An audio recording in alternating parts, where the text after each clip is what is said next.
Thanks for listening to the Boots Fast podcast.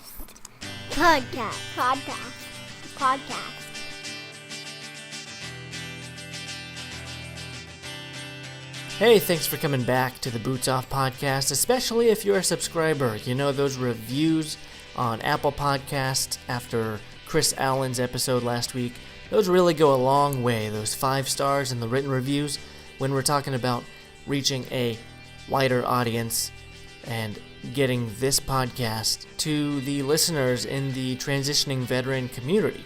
That's who we're trying to reach. If you're new to the Boots Off podcast, then welcome. I appreciate having you here. Thank you so much. These are important conversations. They're important to me. They are important to the guests from what they tell me when we get off of the calls. And sometimes they tell me how much they appreciate having these talks and that they needed these talks. And of course, we all hope that what we are doing is providing value to you and to those you share this podcast with. All of that is especially true with this episode. September is National Suicide Prevention Month, so it's a pleasure to welcome this week's guest. She's a former Air Force broadcast journalist. Unfortunately, while we ran in the same circles for several years, our paths never crossed. Until now. Victoria Secrist separated from the Air Force, stepped away from the camera and out of the radio studio. She's now a marriage and family therapist who works in the suicide prevention world. And she has some fantastic information in this episode, some staggering statistics, and really good advice that could 100% help you and me both, whether it's for ourselves or for friends, family, whoever. This was a very difficult conversation to have. Just making certain words come out of my mouth in this context was not easy. But let's get to it. Here's the Boots Off podcast, episode 11, with Victoria Secrist. You separated in 2016. When did you enlist? Yeah, so I joined September 1st, 2009. So I had graduated high school 2 months prior. So just really young, fresh out of high school, went to boot camp, and then ended up, 5 years out of the 7 years I served, I was living overseas, which was a really great experience. But I initially joined because my dad and my stepbrother, they were in the military. And so just kind of this accepted, it was accepted that that is also what I was going to do. And then, my school would be covered. I might have the opportunity to travel, which I did. I've been to 25 different countries. I've been all around the world, which has really shaped and informed my perspective on just human nature, human behavior. So that's kind of how it started. I was thinking back to my military experience, and at 18 you don't know anything, and now being almost 30, it's so weird to think I had this whole career that started at 18, been around the world, was supervising people in my early 20s, not knowing what I was doing or not even fully knowing who I was as a person. So it's been a wild adventure, to say the least.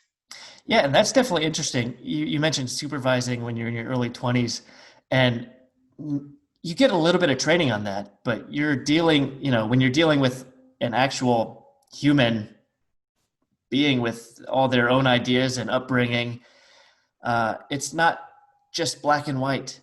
There are so many factors to consider when you're actually shaping someone else's career and responsible for the day-to-day operations in your office for a military organization. It's a lot to handle. And I definitely had a lot of lessons, firsthand lessons as a supervisor. So I can just, there's so many things going through my head right now, different memories. I'm like, man, I wish I could have done that better. And yes. I have a feel lot of bad. those thoughts too. Yeah, I feel bad because it does shape you. You do get better, but you can't go back and fix necessarily all your mistakes. And I keep thinking like, man, I hope that person doesn't still think I was such a horrible supervisor because it was my first time. Right. And for me, I ended up supervising quite a few people who were older than me and, a few years older than I was. And that was difficult too, because you feel that dynamic because you have that mindset of, okay, like I'm in this position of power, whether you understand what that means or not, but yet this person has more life experience. Maybe they already went to college and had a 4-year degree. They've been living on their own. And I went from living at home to now I'm in the military, living on my own, having to figure everything out. And, you have leaders who can shape and inform your experience, but how do you know they're a good leader? How do you know that they're giving you the tools that you need to succeed? Yeah. And you said you grew up military as well. So where did you live? Did you go overseas as a kid? So my dad joined the Army when I was about 5 or 6 years old, and we were stationed at Fort Drum in Watertown, New York. And so I went from living in California to living in upstate New York, where you get feet of snow, like lake effect snow in the wintertime. It's freezing cold, which, that was an adjustment as a kid. And so my dad was there, I don't know how many years, and then he ended up going reserves. And so I only went to New York, so nowhere fun and exciting. And then, so I lived California, New York, and then I moved to Washington State with my dad later on. So, wow, so you did a whole triangle of the country, and then you enlisted yourself, and you said your first assignment was in South Carolina? Yes. So Sumter, South Carolina, Shaw Air Force Base. When I was in tech school, my friends were getting their assignments. Some people received Germany, Japan, and then I was like, where the heck is Sumter, South Carolina? I was not excited about it whatsoever because I was like, I joined to travel and go overseas. But once I got there, you try to make the best out of any assignment. I learned I was in a public affairs shop. So, having other people who had been in the military for years and years, my supervisor at that time had been in Japan, had been at AFN. And so I had a really great supervisor to learn from. But thankfully, I was not in South Carolina for very long. I was there less than a year, and I received orders to Korea. So I went to Kunsan Air Force Base, and that was a AFN slot, which, that's why you join it, is to go to AFN, to go have a radio show, have news stories that are going to be on TV. It might be the military TV, but still, that's a big deal when you're in. And I mean, when I went over there when I was 19, I think, to Korea, 19 or 20, something like that.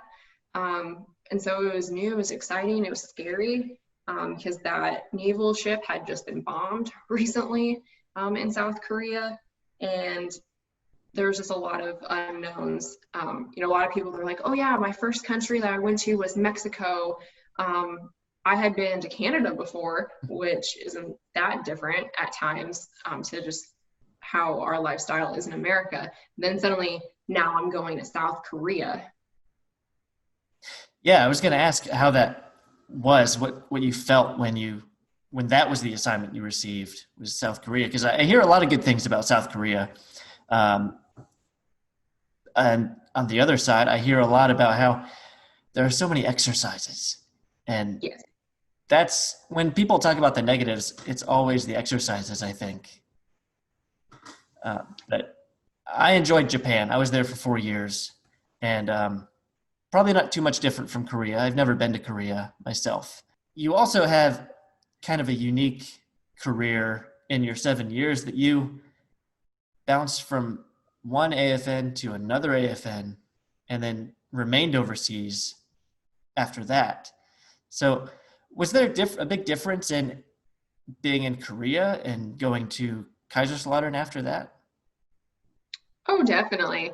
You know, being in South Korea, since it is just a 1-year stint for most people in the Air Force, the atmosphere is completely different. So I guess, yeah, one thing people don't understand about a lot of people don't understand that the military has broadcast journalists in it, and that, our job is to tell the Air Force story, or, on a larger scale, just the military story.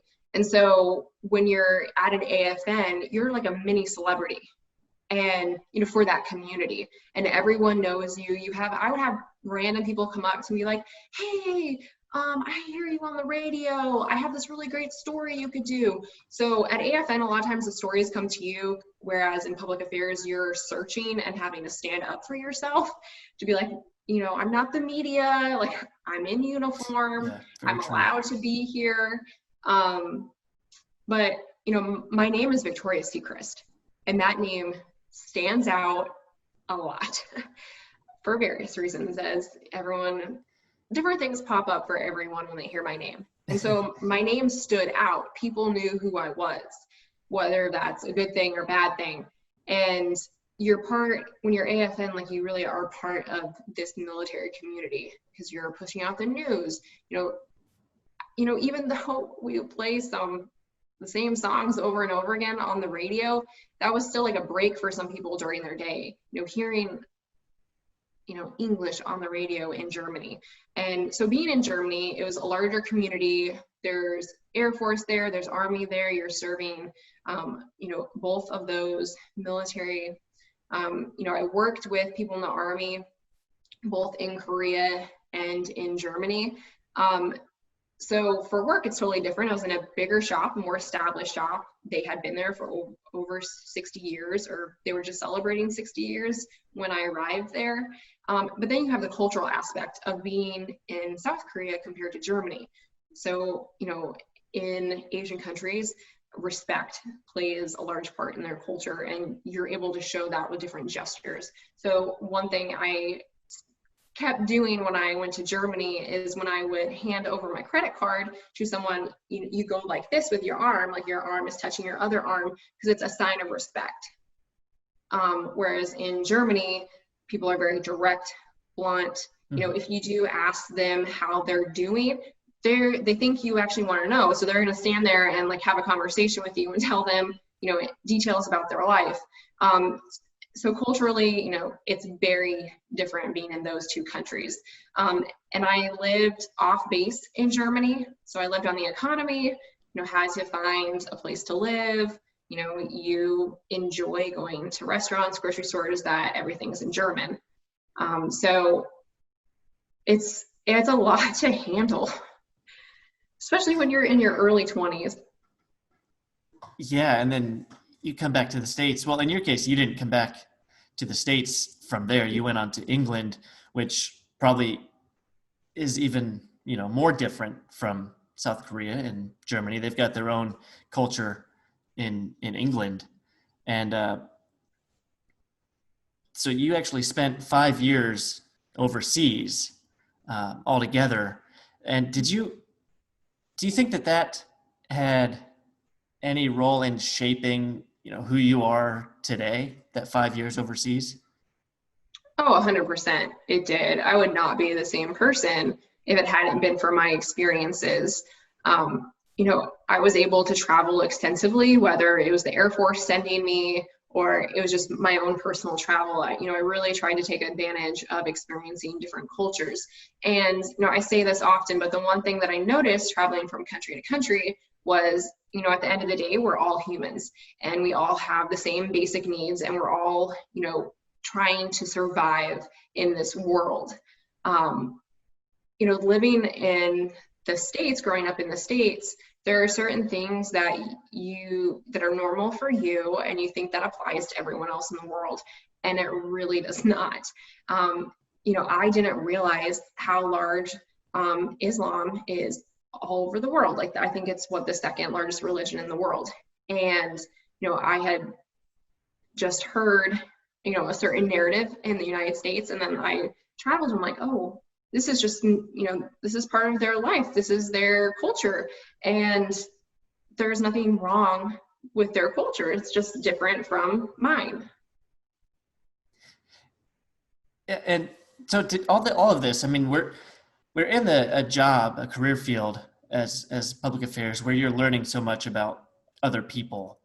And I think that was one of the things that I enjoyed the most, which is why I wanted to start a podcast like this, where I'm still able to talk to people about their stories and figure out why they went into the military, what they're doing now with that experience, whether it's, something that branches off of their service or if it's a completely different direction from what they were doing while they served.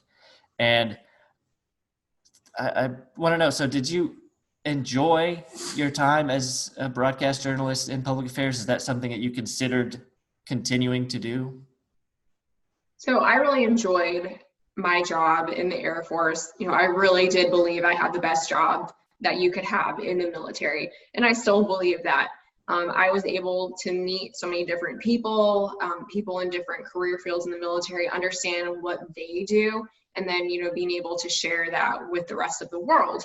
And, whether the rest of the world was watching or not, I think it was still good to get that information out, because if you just ask a random person in your community who is not associated with the military, they have no idea what you're doing on the military installation. They might have their own theories or conspiracies, but they really don't know.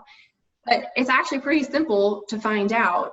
You just go to their base website or social media. You can see videos of what they're doing. Now, some things you might not know because that's classified. But just to get a gist of what it's like to be in the military, that information is already out there. So I did enjoy my job as a broadcaster, but I also knew that I was not going to pursue that as a career as a civilian. People in my life were surprised by that because they thought, oh, you'd be a great anchor, this or that. But they didn't understand that you don't just get out and become a news anchor. You are a one-man band producing, finding the story. I mean, you know this more than I do since you have done this on the outside. But I just knew that I wasn't passionate enough about being a broadcaster to be competitive on the outside. And I think just from my experiences and being in the military, it was very important that I'm doing something that I enjoy and that I love. And I don't want to have to sacrifice my well-being, my mental health for a job that I don't actually want to do. Right. And so one of the things you must have developed, one of the passions I think you must have developed came from your time as a victim advocate, right? Yeah. So, broadcasting still plays a role in my career shift to a marriage and family therapist because it's still the world of communication. And being a therapist, you're still in this world of communication. You're just applying it through a different lens. So that did play a role, as well as being a victim advocate in the military. So going through the training, being there to support people after they've just experienced the worst day of their life and they're reliving it over and over again, being able to support them, whether it's if they're in the hospital, going to the hospital, talking with them, providing them with resources of next steps, how they can be supported. And I enjoyed doing that. I was very involved with the SAPR office at RAF Lakenheath, promoted a lot for them through public affairs. But in some ways for me, it was still limiting. I wanted to do more. I wanted to be able to accompany people on their journey through this hell, more than just giving them resources. Because you're not able to form an opinion when you're in the role of an advocate. You're really just there for support and resources. For people who might not understand what a victim advocate does in the sexual assault prevention response programs. Can you explain that a little bit about that role?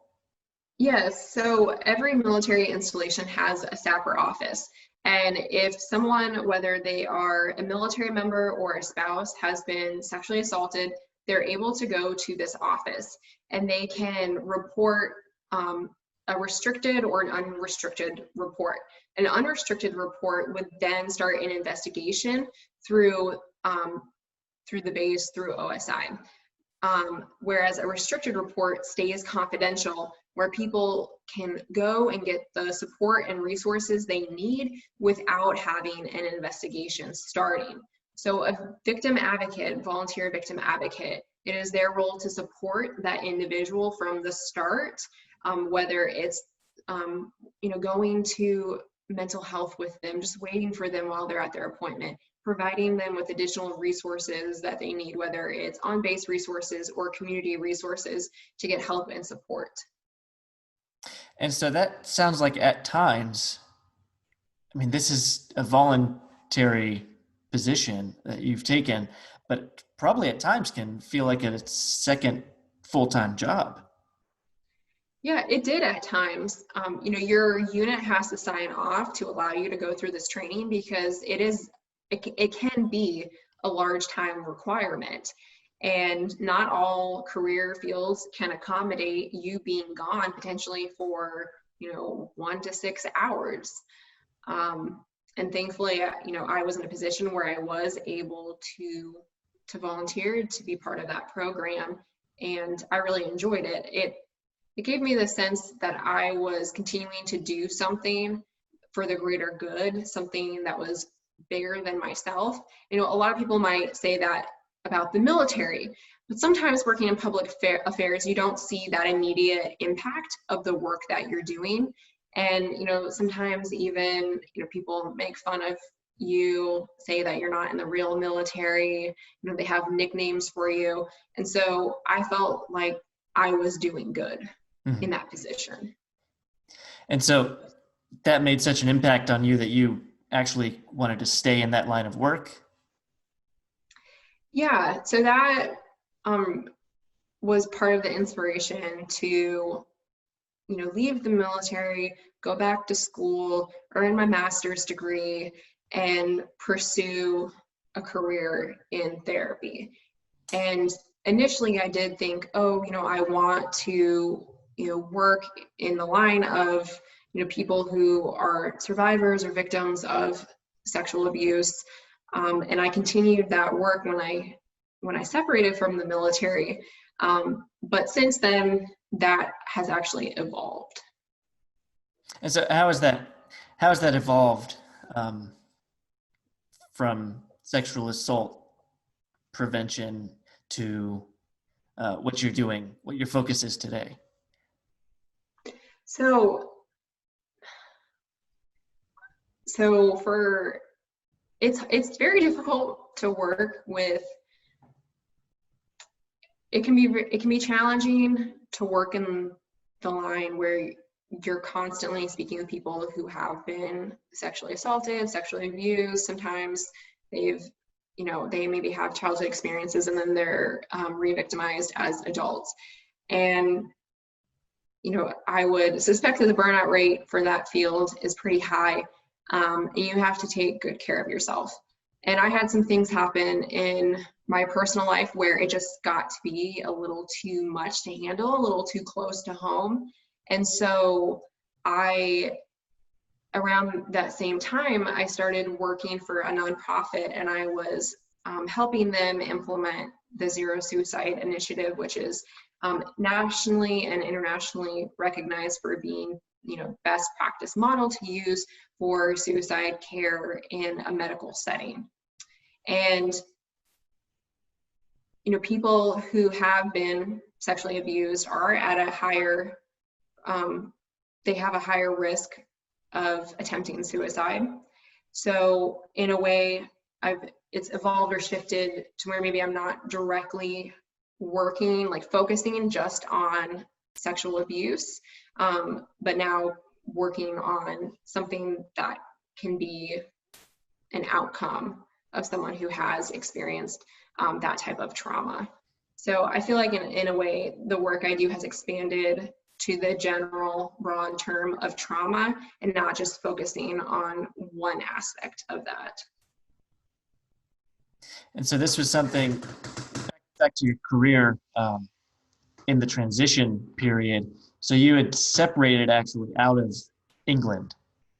Yes. And so what was that like as a service member to be overseas for 5 years? And I don't, had you taken vacations back to the States in that time? I had, but not that many, maybe once a year, maybe not even that frequently. You know, it's a long distance to travel. It's expensive to travel back to the States from being in an overseas location. So it really felt like, you know, there were 5 years and I wasn't there. So what was that like to just leave that life behind, that military career behind from England, and then find a place in the US to plant your feet?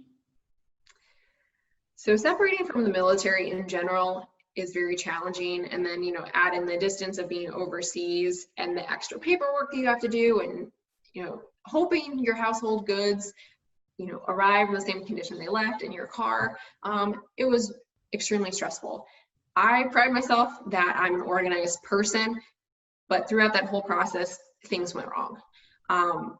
You know, not getting the proper paperwork to ship my car, having delays in that process, you know, going to my final out processing appointment and not having all my paperwork, which was, I just couldn't believe it. I was like, are you kidding me? Like, I always have everything. I try to always have everything.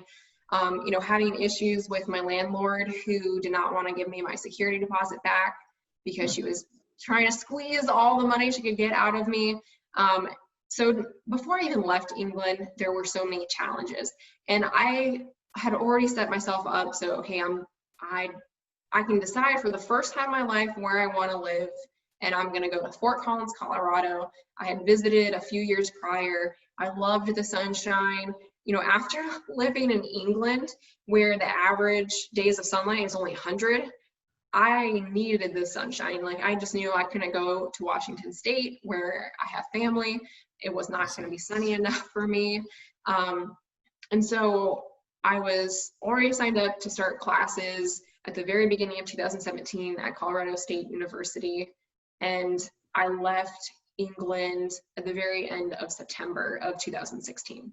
So I had this period where I guess I considered it to be like this transition period of, I'm going to go back to the States, visit family and friends who I haven't seen in a long time, figure out where I'm going to live in Colorado, get all of that situated.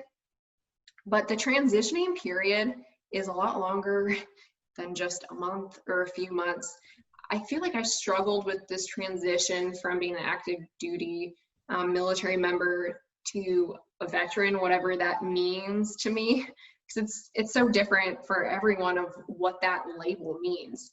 And yeah, I struggled with that for at least a year of questioning my identity, who I was, having to reconcile with, you know, experiences that I had in the military. You question everything and you feel like you don't belong. When I was put in social situations once I was in Colorado, I would hold back what I would say because all of my experiences were about traveling overseas. And it made me feel like I didn't want people to perceive me as someone who thought I was better than other people just because I'd had these experiences. You know, oftentimes if you talk to someone and they've traveled a lot, you think, oh, they have all this money to go travel. And it's like, well, no, I don't. I just was put in this position where that's where I lived. Mm-hmm. So it was challenging socially with meeting new people, not being able to share, you know, backgrounds or, you know, struggling to find similarities, you know, questioning my identity, having friendships fall apart when I separated. or, having friendships change, because now I'm not in the military, and my friends who are in the military, they're still going about their busy daily lives, and there is just so much change all at once, and it's overwhelming. Well, and so you went from being a vet, being an airman in England to straight to being a college student in Colorado, and so I think I can see what you're saying with that.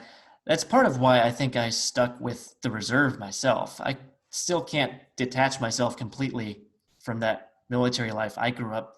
I consider myself to be like a lifelong service member in a way. Like I served coming straight out of the womb, as a dependent, and it's just all I've ever known. So I still get to, as a reservist, kind of hang on to that a little bit, even a weekend out of the month. Like you put the uniform on and it's comfortable, it's familiar. And what I've found is that a lot of people as civilians, they love to hear about my experiences overseas. And I do still feel some of that arrogance kind of creep in. Like, oh, when I was in Japan, I covered stories in Nepal and Australia and the Philippines and Singapore, all these amazing places. But I don't ever feel like I'm oversharing because people are all they're asking more about these things. But at the same time, I'm not a very social person myself. So there are probably things that you've experienced as a civilian that I can't really relate to. Well, even just, the gender difference. When I go places with my boyfriend, they think he's the veteran.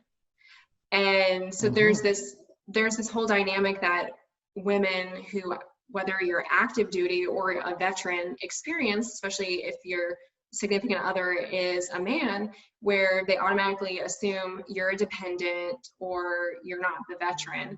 And so I think that, played a role too in my experiences of separating and trying to figure out, okay, what am I going to do? How am I going to make this work on the outside? Because, 18, I had everything taken care of. Like I had medical, dental, I had a place to work. They were paying me, it's almost like you're in this little cocoon, like everything is taken care of and you're safe. And getting out of the military is this giant risk. And when you're getting out, people don't necessarily support you on that decision. For me, I didn't feel supported. People tell you, whether they're higher ups or not, oh, you're not going to find a job as a civilian. It's so hard. You're not going to get paid well. And I was listening to them until I came to the realization, how do you know? You're in the military. You're not a civilian. You haven't explored that terrain. You haven't taken that risk. Getting out of the military is a risk. I don't think people realize that, because sometimes it doesn't work out. Not sometimes, you're always going to fail, and not everyone is as resilient to pull themselves back up, keep trying, try something else. So really, despite there being a transition assistance program that is designed to guide you to civilian life in whatever way that is, mostly the focus tends to be on resume building and job interviews, but you're still kind of left out on your own to figure everything out. Whether it's, finding that job, building a network of people, wherever you end up going, because not everyone's going to stay in that community right outside the gate. So you're moving to a different life. And there are a lot of things that you got to figure out for yourself that they just don't tell you about. No, you're absolutely right. And when I went through that program, it wasn't until over a year later that I actually found myself sitting down for an interview. And, I researched things, I researched how to have a good resume, how to answer questions in an interview. But I honestly did not know how do I negotiate pay? That's scary, especially when we don't talk about pay all that often. Yeah.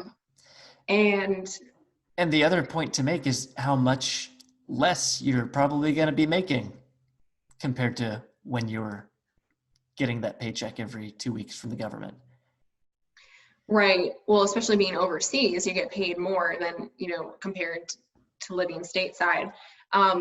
But one thing I noticed too when I went for a job interview is, and this played a role through the next few years of my employment, my boss did not understand the experience that I came with because of the military. And it's very challenging to explain that to someone who doesn't understand that lifestyle or has never been associated with the military. And so you really have to learn, how can I advocate for myself? And when I separated from the military, I was 25 and I was feeling pretty good. I'm like, oh yeah, I'm not in my early 20s anymore. But going back to figuring out who I was, my identity, I wasn't in this position where I felt confident to advocate for my worth in the civilian sector. Yeah, no, that makes total sense. I'm not sure anything can prepare you for that, aside from just experience and putting yourself in those conversations. So just, again, the things you just have to learn on your own as you go on this journey. But did you go back to Colorado and you finish your bachelor's degree there and then straight into a grad program? No, so I had finished my bachelor's degree right around the time that I was separating from the military, and my bachelor's degree is in business administration. So knowing that I wanted to transition careers into, the mental health field, I took 2 semesters at Colorado State University just to make sure that I really did want to go into the career of therapy. And so I just wanted to be sure. I didn't want to dive into a master's degree program and feel like, why am I here? This was a big mistake. So I gave myself that time, again, to just kind of adjust to civilian life. I started working and then I was taking classes. And, at the end of that, I decided, okay, I do want to pursue a degree in marriage and family therapy. And then I want to ask you to describe a little bit more about the zero suicide framework that you mentioned earlier. That was something you said you worked with at the nonprofit. Yeah, so zero suicide, it is this, nationally recognized system. And the goal of the system is to reduce gaps in healthcare for people who are struggling with thoughts and feelings related to suicide. So it was found that a large percentage of people, before they died within 30 days, within 30 days before their death, where they killed themselves, they had seen some sort of medical professional. And so this framework was created to reduce those gaps, to empower healthcare workers with tools and resources that they need to, understand when someone may be at risk for attempting suicide. And so it's kind of difficult to really narrow down exactly what this is, but essentially I was looking, at it from a systems level perspective of, what tools and assessment tools do we need for the clinical staff so they, are equipped with recognizing and using modalities that support guiding someone through these thoughts and feelings of suicide. What do we need? What data do we need to be collecting? What policies and procedures do we need to support the work that we're doing. So it's consistent. So every clinician or psychologist, psychiatrist will follow the same process. And then, okay, how many clients do we have who are dying? Okay, why? We're auditing charts, auditing what clinicians are doing to learn from that. How can we, improve our system based on, these horrible experiences? Are the military and veteran organizations, are they following this kind of a framework? Are they looking at everything that they can to fix their current issues with suicides? Yes. So from my understanding, I do know that the VA uses the zero suicide framework. The VA also employs a research team where all they're doing is studying suicide in the veteran population. And most VA locations also have a suicide prevention coordinator. Now, this is a new position in the VA, relatively new. So I think it's going to take some time, for this position to be able to have a greater impact as the VA as a whole. But when you look at mental health on a military installation or the VA, these are big systems. Things get lost as you move down through the different levels of leadership. And I think that's kind of where we see a breakdown when it comes to veterans who are dying by suicide. I really do believe that, those employed with, whether it's a base or VA, they really are trying their best given the resources that they have. But at the same time, suicide, it's complicated. It is complex. And the reason it's complex, people might think, the mystery is, why do people kill themselves? Well, that's not the mystery. We know people kill themselves to end their pain and suffering. But what is complicated is, how can we predict who may attempt suicide? And if you look it up, there are so many different risk factors and warning signs that it gets complicated.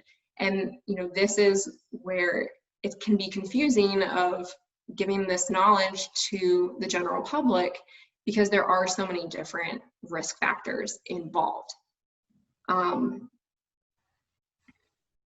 So there's probably no way to eliminate suicides, right? There's only minimizing to our abilities. Would that be accurate? Yeah, I think with most things, it's hard to completely, eradicate. We're never going to eradicate sexual assaults. And I think suicide kind of falls in that category as well. So in the United States, we see about 40,000 deaths by suicide. I expect that number to be higher this year in 2020 because of COVID. And, in this field, we know that the number has significantly increased for the National Crisis Hotline of, the number of calls they're receiving. I think it was like a 300% increase because of COVID. And so I do expect those numbers to be a little bit higher this year. Wow. And we talk about preventative measures, but just tell me, person to person, what is something that I might be able to do in my circle of people, whether it's at work, friends, family? What are some things that I would be able to do if someone is not just willing to come out and tell me, hey, I'm thinking about killing myself? Because that's not common at all. That is so hard to do. Even for a client in the room with me as their therapist, that is so challenging for them to say those words, because it brings up all these other feelings of maybe like guilt and shame and other experiences they've had in their past that reinforces this internal narrative of, there's something wrong with me, I'm a burden to these people, why, just questioning their existence, their purpose, and their meaning. And I really believe, if we check in on others, in whether it's in our social circles or our communities. So belongingness is an indicator, a potential indicator that someone could have thoughts or feelings. It's part of the interpersonal theory of suicide.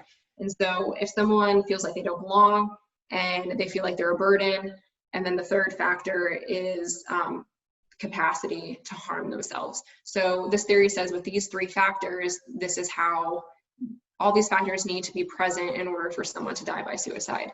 And so looking for, are people isolating? Is a friend or family member no longer accepting your phone call, or are they not texting you back? Hearing people say things like, I just feel like I'm a hassle for everyone, or, what's the point anymore? So listening for those types of indicators from people, but it really just, in my opinion, it's really like checking in, staying in contact with people. Also, if you have, a lot of times people will have this gut feeling that something isn't quite right, but maybe they don't act on it. They don't ask that question like, hey, are you having thoughts that, you think you'd be better off dead, or maybe that you want to kill yourself? So not being afraid to ask that question, because if you already have trust and support built up with that person, they're more likely to answer that question honestly to you.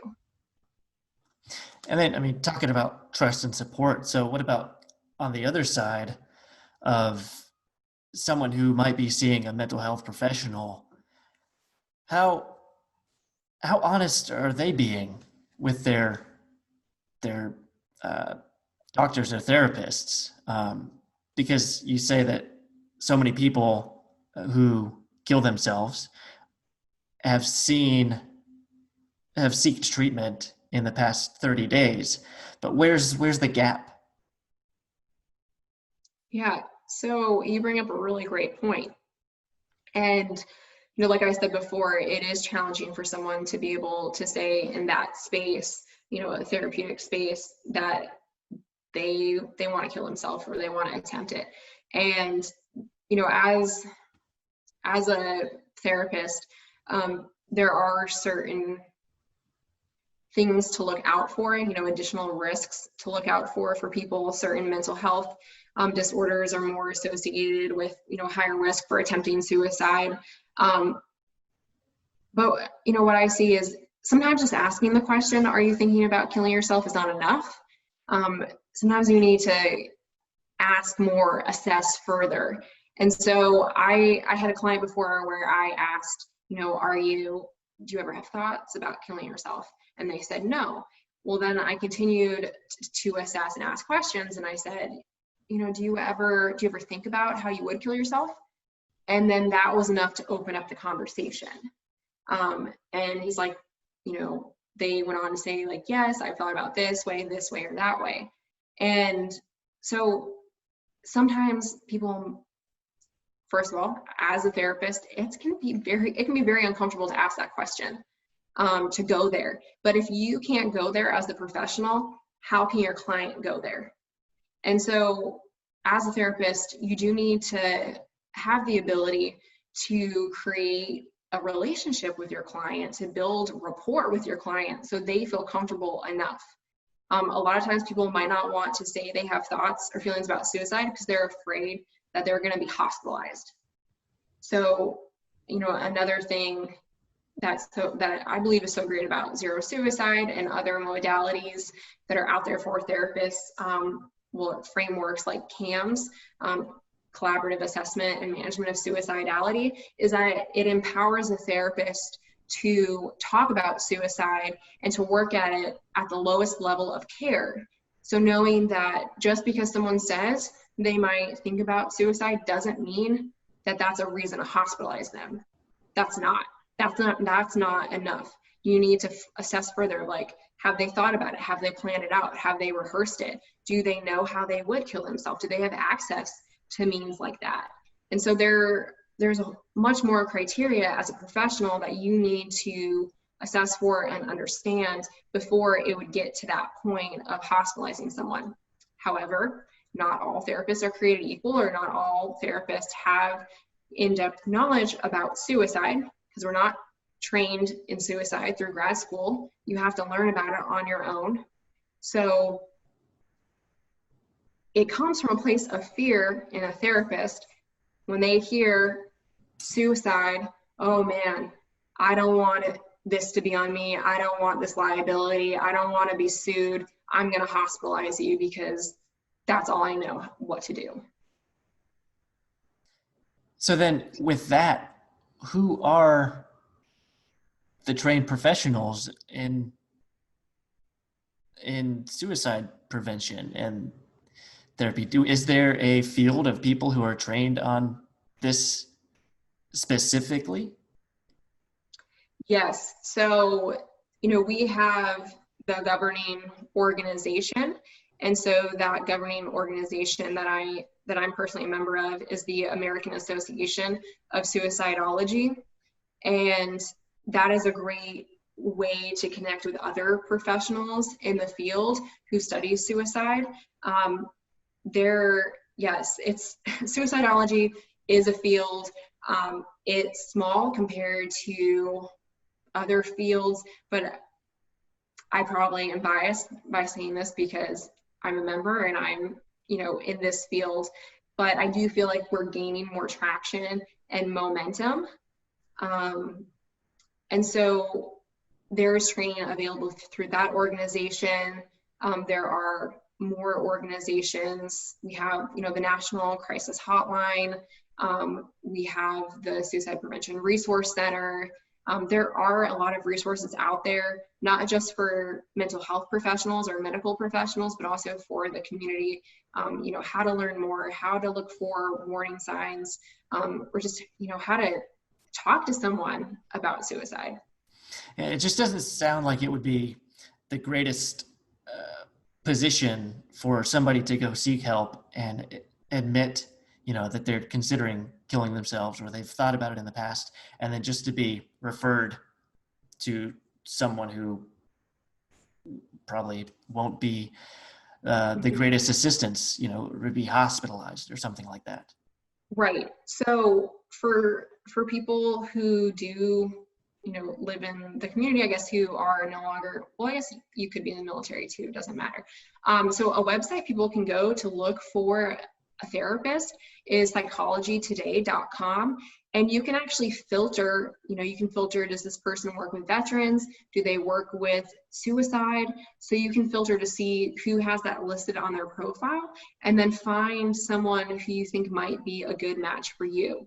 So something that we don't talk about enough, in the field in general, or that when you're in the military, you don't really know, is that not all therapists are going to work for you. It's kind of like dating around to find the therapist that you feel comfortable with, that you have a connection with. Many therapists in the civilian sector, they offer free consultations. So you can talk with them and kind of get a feel if you're going to like them. But if you don't like a therapist, whether you're in the military still or not, you don't have to keep going to them. I went to mental health when I was in the military. I didn't like a therapist. I switched. You have the power to do that. And I just don't think people know that. The same goes at the VA. If you don't like the therapist, it might take a little time to transfer, but you can transfer to a new therapist. Another thing that's changed recently with the VA is they contract now with outside counseling agencies. So if you don't feel comfortable receiving care at the VA, you can go to one of their contracted sites, but always shop around for a therapist. Don't ever keep going to one if you don't feel like they're competent, or if you just don't feel like it's a good match. It's your money, it's your decision. You need to feel comfortable. And then what about people who just say, oh, I can handle this on my own? There's got to be a population out there who just, they have this for multiple reasons, these stigmas against seeing a professional who's licensed in handling our problems. So are there things that people can just do on their own if they recognize these thoughts? So I want to start by saying that I think you see this a lot in the military population. It's hard to reach out for help. Mental health is stigmatized in the military. People are afraid their unit's going to find out, that they're going to be non-deployable, that it's going to impact their career in some way, shape, or form. And so it can be hard to admit that you have a problem or that you need to reach out for help. I view therapy kind of like as if you're taking your car to the shop just for, a yearly checkup to check the oils, get everything tuned up. That's kind of what therapy is like. You don't necessarily have to have a big problem to go. It's checking in. Sometimes we just need a non-biased third party in our life who we can say anything to, knowing that it's confidential, and that can help you find answers or just work through struggles. It's okay to go for help. I've struggled getting help for a long time because it's hard, because you have to admit to yourself that there's something that I can't handle on my own.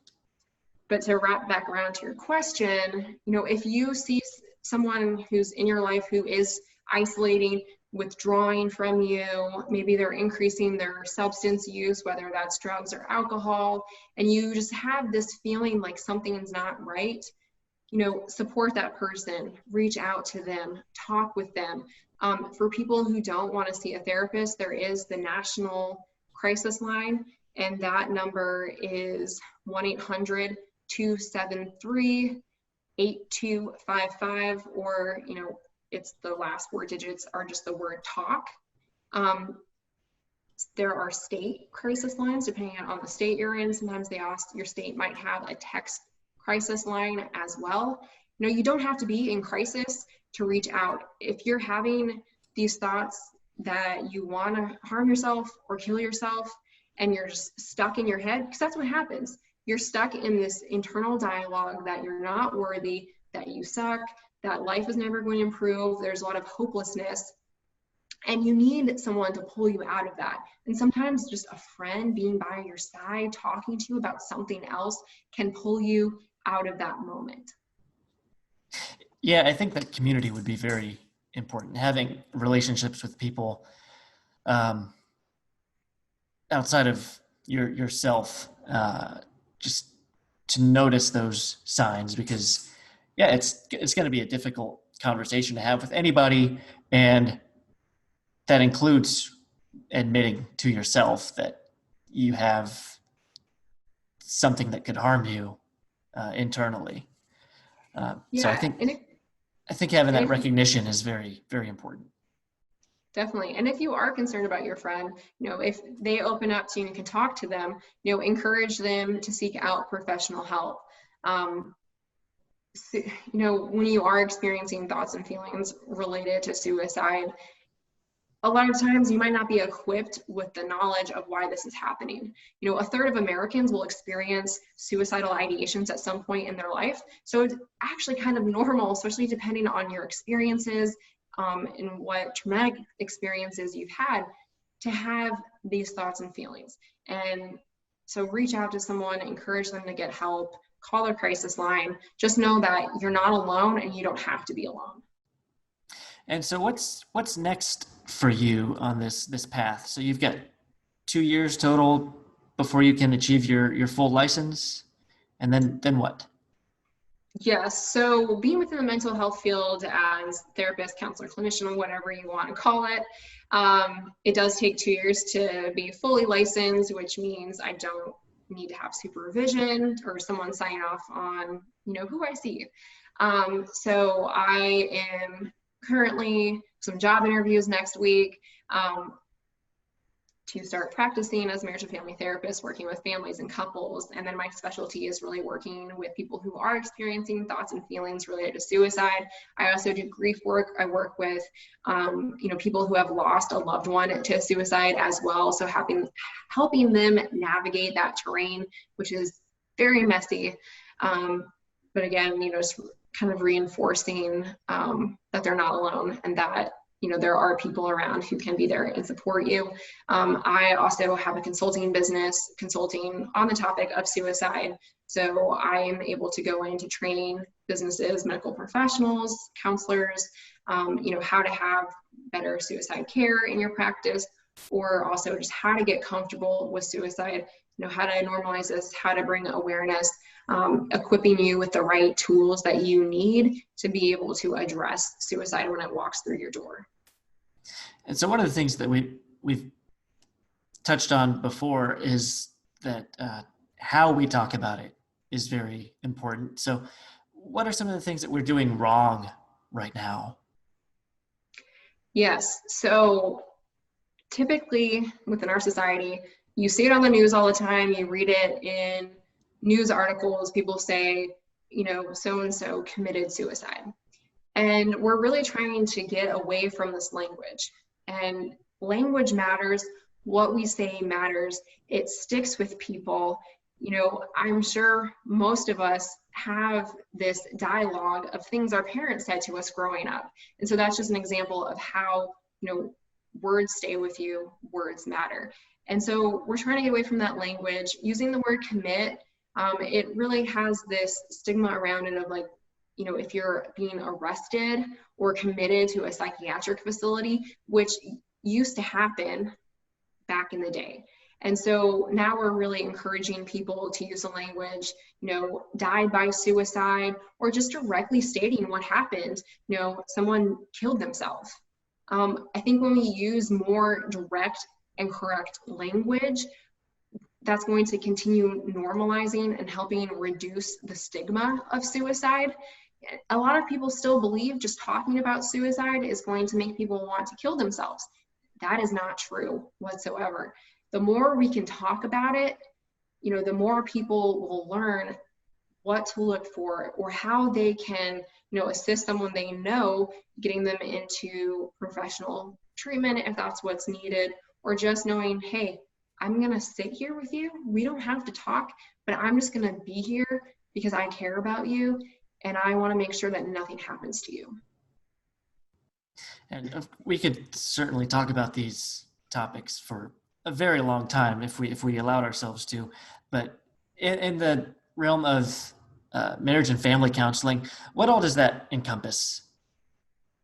Yeah, so I really view myself more as a relational therapist. I'm in the business of relationships, whether those are friendships, romantic, family dynamics. So I really focus on looking at the whole, the systems that are at work in someone's life. So, looking at a family, how are the kids influencing the parents and vice versa, working with couples, but then still working with individuals, but maybe pulling in family members or friends into treatment, or looking at how are these other players in your life, how is your maybe religion, culture, professional life, how is that influencing your well-being and who you are as an individual? I see. Families are extremely complex and very, very different from one another.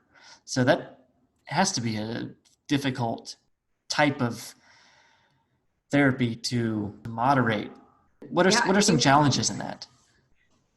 Well, I think some of the challenges can be similar with working with families or couples because sometimes things get heated.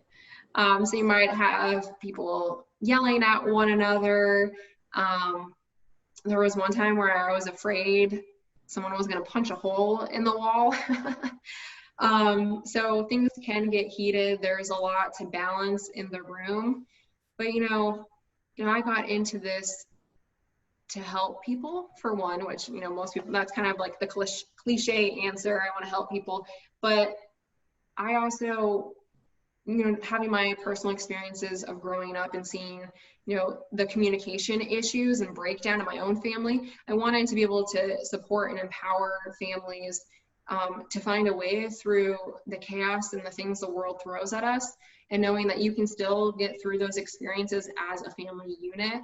And sometimes, not all the time, there are some instances where that's not possible, but just trying to support families that you can make it through this rough patch, and still be a unit. But isn't so much of it all stemmed from communication?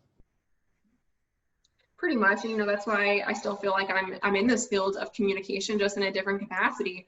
That's what people come in for. They might use different terms or phrase it differently, but typically it's always a breakdown in communication, when it comes to couples and in families, or even just in an individual's personal life, with the different interactions they have. There's some quote where, they say most of life is reacting to circumstances, and that's true. And my job is to help make sense of these reactions. Because when you think about it, that's kind of what we're doing in life. We're reacting to things that come our way. Fantastic. So what's some advice that you would give to people who, we could ask about advice from many different parts of your life. So whether it's members of the military who are considering separation, maybe they're overseas, who knows? People who have these thoughts of suicide, coming from the military background.